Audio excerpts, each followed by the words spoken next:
కాచి కాపాడి ఆయన రెక్కల కింద మళ్ళీ దాచి బలపరిచి మరొక రోజు ఆయన దేవుడు మనకిచ్చాడు. అలాగే నిన్నటి దినం వరకు కూడా మనం 19వ అధ్యాయాన్ని ధ్యానం చేసాం. ఆదికాండము 19వ అధ్యాయము.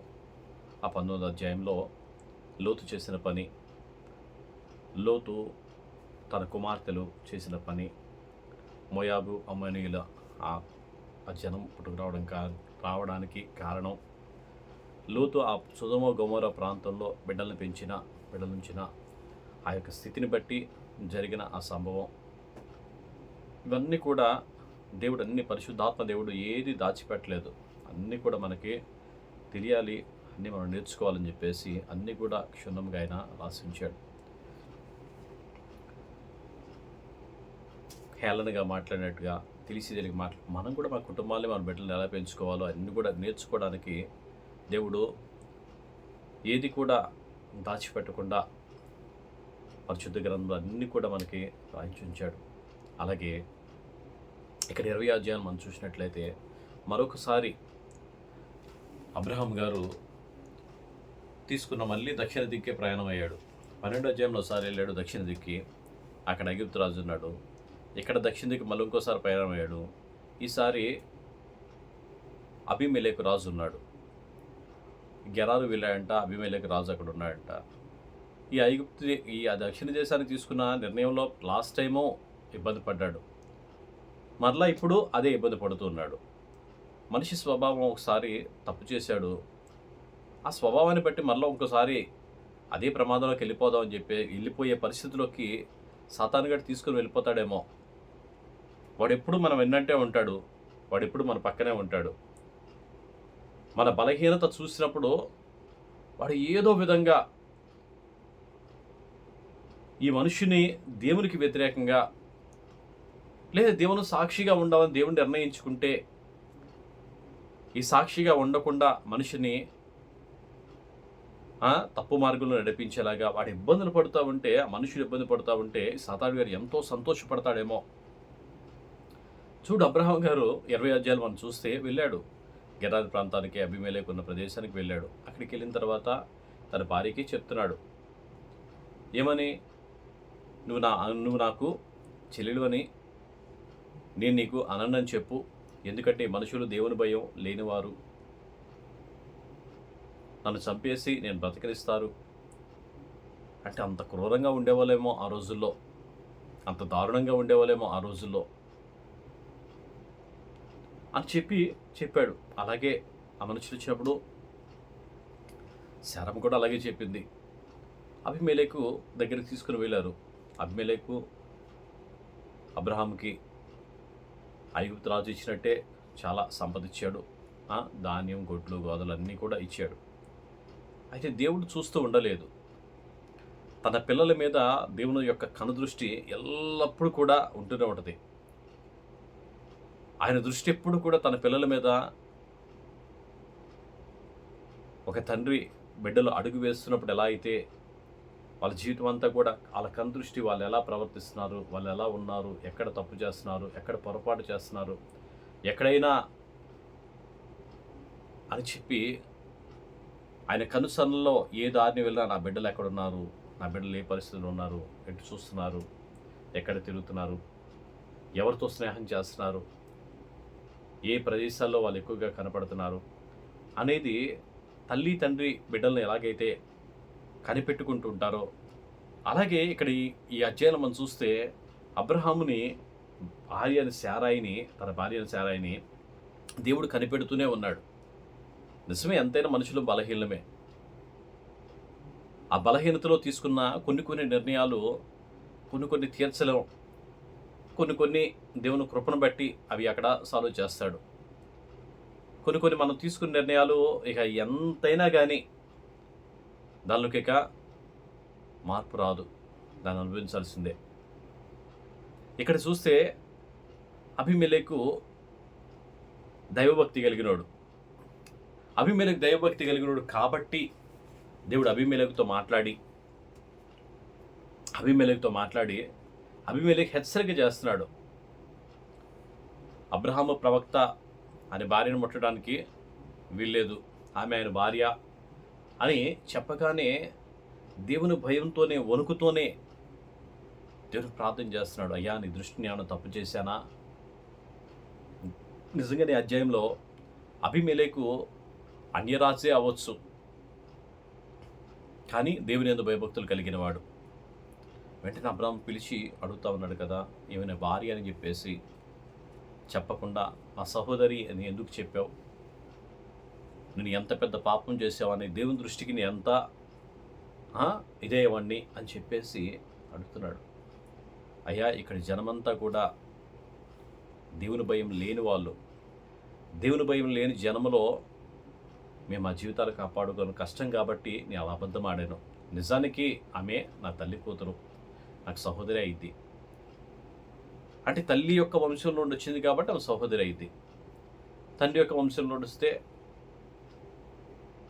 యూదుల యొక్క ఆచారాల ప్రకారం కొన్ని సంబంధాలు ఉన్నాయి. అయితే ఇక్కడ చెప్తూ ఉన్నాడు కదా, అందుకని చెప్పి నేను సహోదరి అని చెప్పారు. సరే, నీకు నాకు ఏ కీడు కలగకుండా దేవుడు చెప్తున్నాడు, మా రాజ్యంలో ఉన్న వారందరి గర్భాలు కూడా మూసేస్తానని చెప్పి నువ్వు మా కోసం ప్రార్థన చేయి అని చెప్పి తన భార్యని అప్పగించాడు. తన భార్యని ఆమెకి ఇచ్చేసాడు. ఇక్కడ సామెతల గ్రంథంలో మాట్లాడుతున్నాడు కదా, నీతిమంతుడు 7 సార్లు పడిపోయినా మరలా తిరిగి తన ఇంటిని అతను కట్టుకొని. చూడు ఒకసారి సామెతల గ్రంథము 24వ అధ్యాయము, సామెతల గ్రంథం 24వ అధ్యాయం 16వ వచనంలో, నీతిమంతుడు 7 మార్లు పడినను తిరిగి లేచును, ఆపత్కాలమందు భక్తిహీనులు కూలుదురు.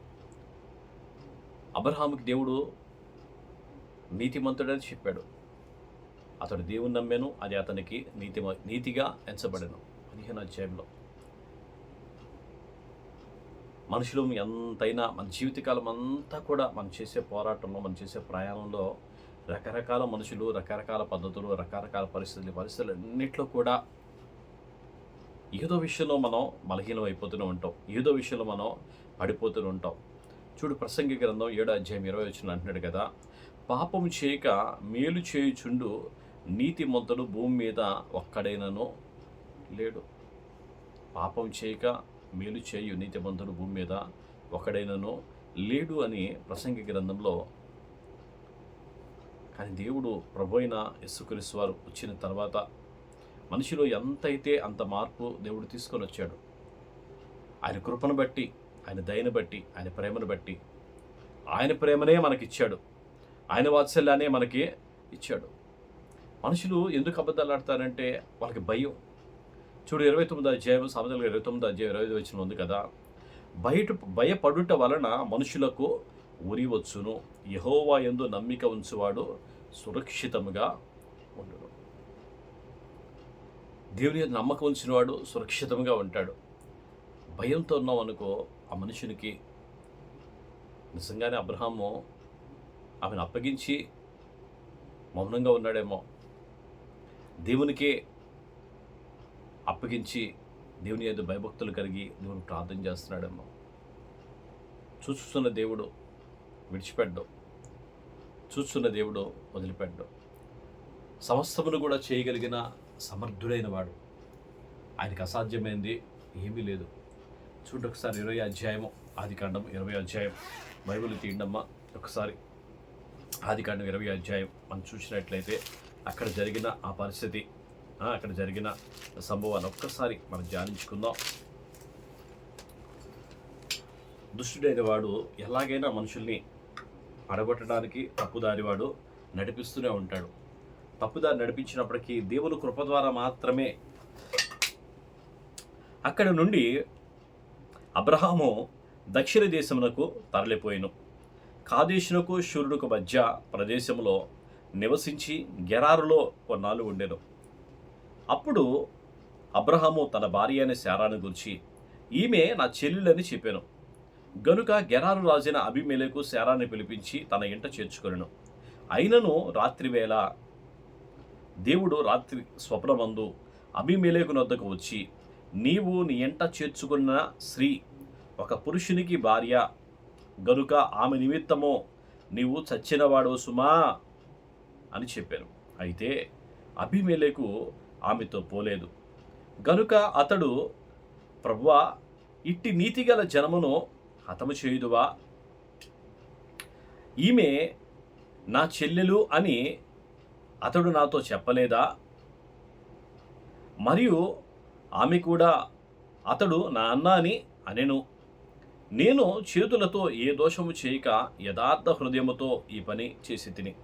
అందుకు దేవుడు, అవును, యథార్థ హృదయముతో దీన్ని చేసితివని నేను ఎరుగుదును. మరియు నీవు నాకు విరోధముగా పాపం చేయకుండా నేను నిన్ను అడ్డగించి తిని. అందుకే నేను నిన్ను ఆమెను ముట్టనీయలేదు. కాబట్టి ఆ మనుష్యుని భార్యను తిరిగి అతనికి అప్పగించుము. అతడు ప్రవక్త, అతడు నీ కొరకు ప్రార్థన చేయును, నువ్వు బ్రతుకుదువు. నీవు ఆమెను అతనికి అప్పగించని ఎడల నీవును నీ వారందరూ నిశ్చయముగా చచ్చెదరని తెలుసుకొనమని స్వప్నమందు అతనితో చెప్పాను. తెల్లవారినప్పుడు అబీమెలెకు లేచి తన సేవకులందరినీ పిలిపించి ఈ సంగతులన్నీ వారికి వినిపించినప్పుడు ఆ మనుష్యులు మిగుల భయపడిరి. అబీమెలెకు అబ్రాహామును పిలిపించి, నీవు మాకు చేసిన పని ఏమిటి? నీవు నా మీదికి నా రాజ్యం మీదికి మహాపాతకము తెప్పించినట్లు నేను నీ ఎడల చేసిన పాపమేమిటి? చెయ్యరాని కార్యము నాకు చేసితివని అతనితో చెప్పాను. మరియు అబీమెలెకు, నీవేం చూచి ఈ కార్యము చేసితివని అబ్రాహామును అడగగా, అబ్రాహాము, ఈ స్థలమందు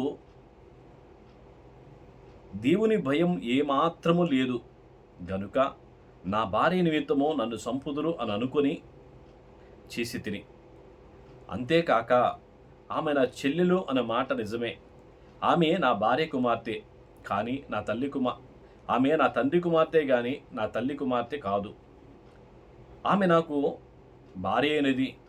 దేవుడు నన్ను నా తండ్రి ఇల్లు విడిచి దేశాంతరం పోనట్లు చేసినప్పుడు నేను ఆమెను చూచి, మనం పోవు ప్రతి స్థలమందు ఇతడు నా సహోదరుడని నన్ను గురించి చెప్పుమో, నీవు నాకు చేయవలసిన ఉపకారం ఇదే అని చెప్పి తిని అనెను. అబీమెలెకు గొర్రెలను గొడ్లను దాసదాసి జనములను రప్పించి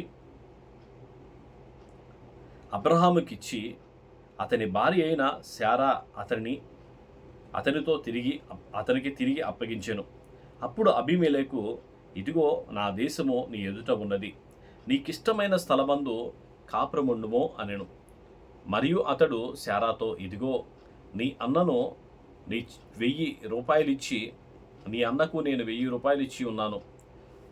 ఇది నీ యొద్దనున్న వారందరి దృష్టికి ప్రాయశ్చిత్తముగా ఉండుటకై ఇది నీ పక్షమున ఇచ్చి ఉన్నాను. నీ విషయమంతటిలో నీకు న్యాయం తీరిపోయినది అనెను. అబ్రాహాము దేవుని ప్రార్థింపగా దేవుడు అబీమెలెకును అతని భార్యను అతని దాసీలను బాగు చేసెను. వారు పిల్లలు కనిరి. ఏలయనగా అబ్రాహాము భార్య అనే శారాను బట్టి దేవుడు అబీమెలెకును ఇంటి వారందరి ప్రతి గర్భము మోసి ఉండెను. హల్లెలూయా, హల్లెలూయా. అబ్రాహాము బయలుదేరేటప్పుడే దేవుడు నన్ను పిలిచిన స్థలానికి నేను వెళ్తూ ఉండగా తన భార్యతో చెప్పాడంట, ఈ స్థలంలో ఏ మనుషులు ఎలా ఉంటారో తెలీదు, కాబట్టి నేను అన్న అని చెప్పేసి నువ్వు చెప్పు అని చెప్పి తన భార్యతో చెప్పిన రీతిగానే తన భార్య నడుచుకుంది. కానీ నా భార్య తప్పేమీ లేదు, నా తప్పు కూడా లేదు. ఎందుకంటే ఇక్కడ జనము దేవుని భయం లేని జనం. దేవుని భయం లేకపోతే ఒక మనుషుని యొక్క పరిస్థితి, ఒక మనిషి యొక్క విధానం అంతా వేరు. దేవుని భయం ఉన్నప్పుడు మాత్రమే మనుష్యుడు ప్రతి దానికి కూడా భయపడుతూనే బ్రతుకుతాడు. దేవుని భయం లేని చోట అది మహాదారుణంగానే ఉంటుంది.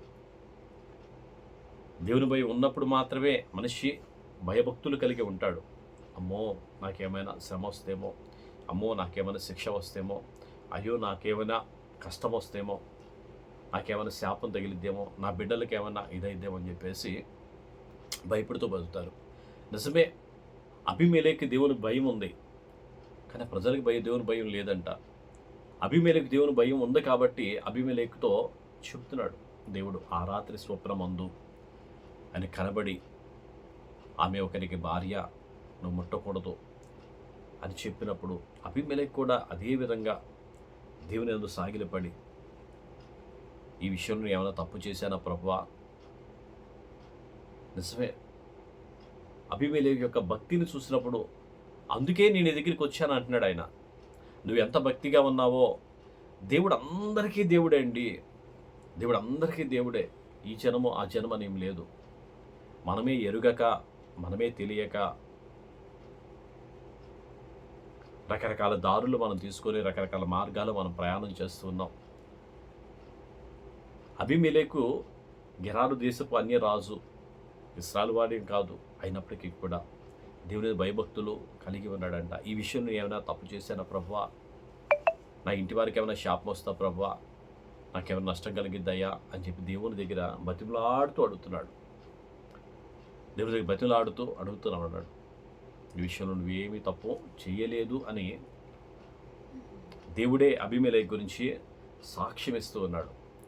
సాక్ష్యం ఇవ్వడం కాదు కానీ తెల్లారి పొద్దున్న లేచి తన జనులందరితో కూడా ఆ విషయాన్ని పంచుకున్నాడు. రాత్రి దేవుడు నన్ను దర్శించాడు, దర్శించి ఈ విషయాలు నాకు చెప్పాడు. నిజముగా ఈమె ఆమె భార్య అంట, ముందు ఇమీడియట్లీగా ఆమెను తీసుకుని వెళ్ళి అక్కడ అప్పగించండి అని చెప్పి వాళ్ళ దగ్గర పంపించేశాడు. మీరెవ్వరు కూడా వాళ్ళని ఏమీ అనడానికి వీల్లేదు. ఆయన ప్రవక్త, అబ్రహాము ప్రవక్త. దేవుడు ఎంత గొప్ప స్థితినిచ్చాడో. దేవుడితో నడిస్తే, దేవుడితో ప్రయాణం అయితే, దేవుడు చూపించే చోటుకి మనం నడిస్తే దేవుడు విడిచిపెట్టడు. ఆయన కనుదృష్టి ఎల్లప్పుడూ కూడా మన మీదే ఉంటుంది. మనం నడిచే ప్రతి నడకలో, మనం చేసే ప్రతి పనిలో కూడా ఆయన దృష్టి అనేది మన మీద ఉంచుతాడు. ఆయన ఎప్పుడు కూడా వదిలిపెట్టేవాడు కాదు, ఎప్పుడు కూడా విడిచిపెట్టేవాడు కాదు. అబ్రహాం మీద, తన భార్య మీద, తన కుటుంబం మీద ఆయన దృష్టి ఉంచి ఆయనకి ఏ అపాయము కలగకుండా, ఆయనకి ఏ కీడు కూడా దగ్గరికి రాకుండా,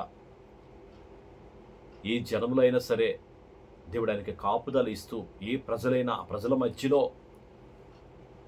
దేవుడు ఆయనకి తోడై ఉండి నడిపిస్తుండగా, మరి నీ నా పరిస్థితి ఏంటి? దేవుని వెంబడిస్తున్నామా? దేవునితో ప్రయాణం చేస్తున్నామా? దేవుని విశ్వాసం ఉంచుతున్నామా?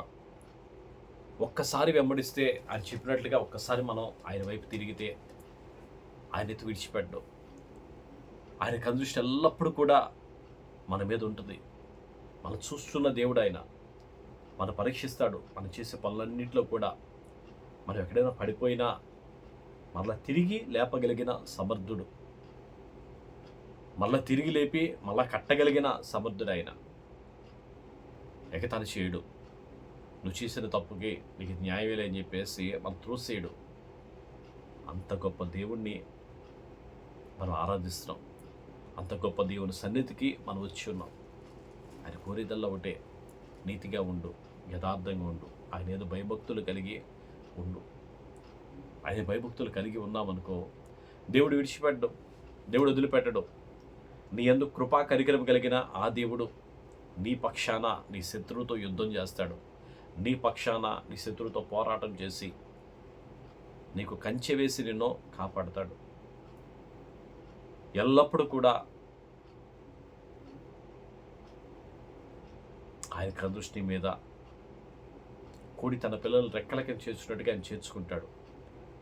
చేర్చుకొని నీకు ఎల్లప్పుడూ కూడా కాపుదలిస్తాడు. నీకును నీ కుటుంబానికి క్షేమాన్ని, నీకు కలిగిన అంతటికీ కూడా ఆయన క్షేమాన్ని దయచేస్తాడు. నిజమే, లోకంలో ఎవరూ నీతిమంతులు లేవు. కానీ ఆయన కృపను బట్టి, ఆయన పిలిచిన పిలుపుని బట్టి, లోబడిన దాన్ని బట్టి దేవుడు మనల్ని నీతిమంతులుగా చేస్తాడు. అటు కృప, అటు దయ అందరికీ కూడా ఉండునుగాక. దేవుడు చెప్పినట్లుగా మనందరం కూడా నడుచుకుందుముగాక.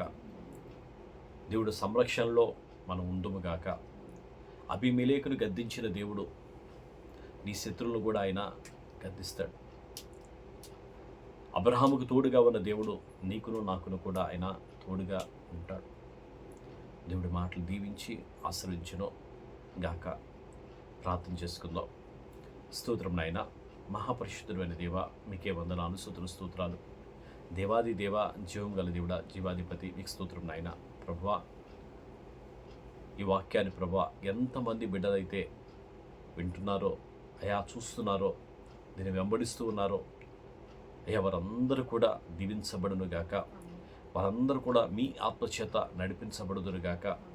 అయా వారికి నాయనా అయా మీ తోడు ఉండును గాక. అయా అబ్రహాముకి ఎలాగైతే తోడుగా ఉన్నావు ప్రభా, అలానే ఆయన బిడ్డల మీద మీ కృప ఉండును గాక. అయ్యా మీకే వందనాలు స్తోత్రాలు చేస్తున్నా. అభిమేలకుని ఎలాగైతే గద్దించావో తండ్రి, అలాగే నాయన మీ బిడ్డలకు శత్రువులుగా ఉన్నవారినైనా